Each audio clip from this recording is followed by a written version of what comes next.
बिस्मिल्लाहिर्रहमानिर्रहीम अस्सलाम वालेकुम। आज इंडिया के लीडिंग अखबार इंडियन एक्सप्रेस ने जो भांडा फोड़ा है, आपको हकीकत टीवी की वो वीडियोस याद आएंगी जिसके अंदर आपको एक तो थ्रू आउट आपको ब्रीफिंग देते रहे, लेकिन वो दो वीडियोस जो आपकी स्क्रीन पर चल रही हैं जिसके अंदर बताया गया कि इंडिया की इस्टेब्लिशमेंट, उनकी इंटेलिजेंस एजेंसियों, उनकी आर्मी और मोदी के दरमियान सख्त डिवीजन पैदा हो चुकी है।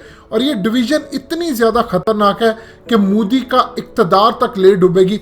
अब जो इंडिया के इंटेलिजेंस एजेंसी ने रिपोर्ट जारी की है, जो कि इंडियन एक्सप्रेस थ्रू के आई है, ये समझ लीजिए कि पूरी तरह क्लियरली आपको इंडिकेट कर रही है कि इंडिया की फौज, उनके अंदर एक तबका डीप स्टेट का वो चाहता है कि मोदी का तख्ता उलट जाए। मजीद डिस्कस करने से पहले इस वीडियो को लाइक करें, हकीकत टीवी को सब्सक्राइब करें और बेल आइकन पर जरूर क्लिक करें।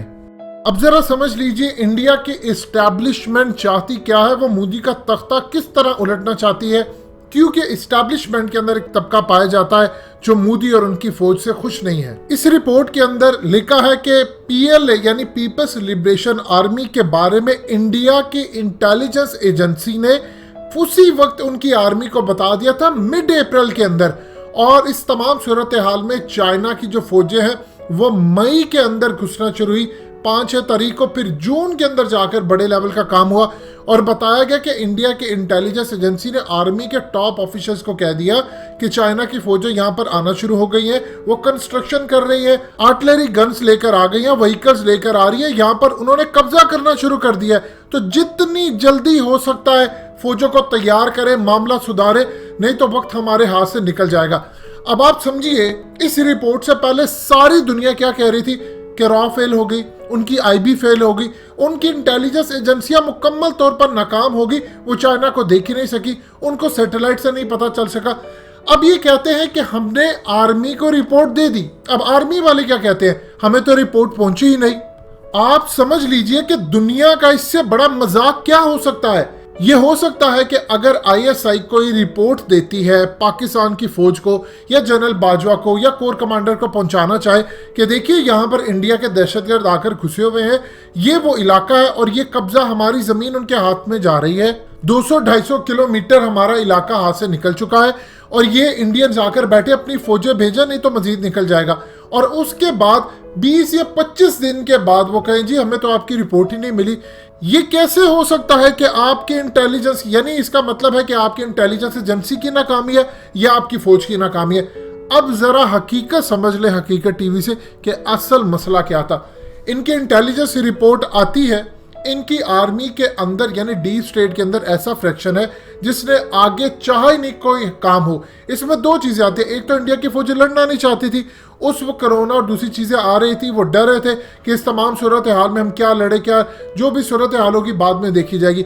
उससे भी ज्यादा जो अहम तरीन मामला यह है कि इंडिया के एस्टैब्लिशमेंट के अंदर, उनकी डीप स्टेट के अंदर ऐसा तबका पाया जाता है जिन्होंने आगे ये मामला पहुंचाए नहीं, वो चाहते ही नहीं थे कि किसी सूरत ऐसा, क्योंकि वो मोदी से निजात हासिल करना चाहते हैं। देखिए वो मोदी से क्यों निजात हासिल करना चाहते, वो चाहते थे कि इंडिया के खिलाफ चाइना इस लेवल पर आ जाए, लद्दाख पर कब्जा हो जाए कि उसके बाद जो इंटरनली प्रॉब्लम्स है, यानी एक तो इंडिया को वो सेकुलर की बजाय हिंदुत्व के अंदर कन्वर्ट करना चाह रहे हैं, दूसरा वो मजहबी इंतहा पसंदी इतनी ज्यादा कर दी है कि मुसलमान तंग है, ईसाई तंग है, आम हिंदू इनसे तंग है। यानी आप यहां से अंदाजा कर ले कि आम हिंदू इनसे इतना ज्यादा तंग आ चुका है।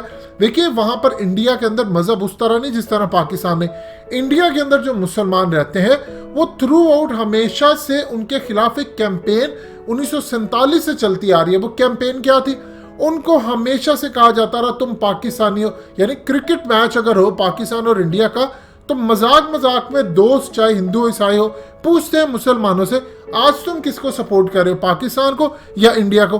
डेफिनेटली बात है, जिस तरह पाकिस्तान के अंदर रहने वाले हिंदू पाकिस्तान की टीम को सपोर्ट करते हैं, इस तरह इंडिया के अंदर रहने वाले मुसलमान इंडिया को सपोर्ट करते हैं। लेकिन वो हमेशा से उनके खिलाफ एक कैंपेन बनाएगी कि ये मुसलमान जो है ये पाकिस्तानी है।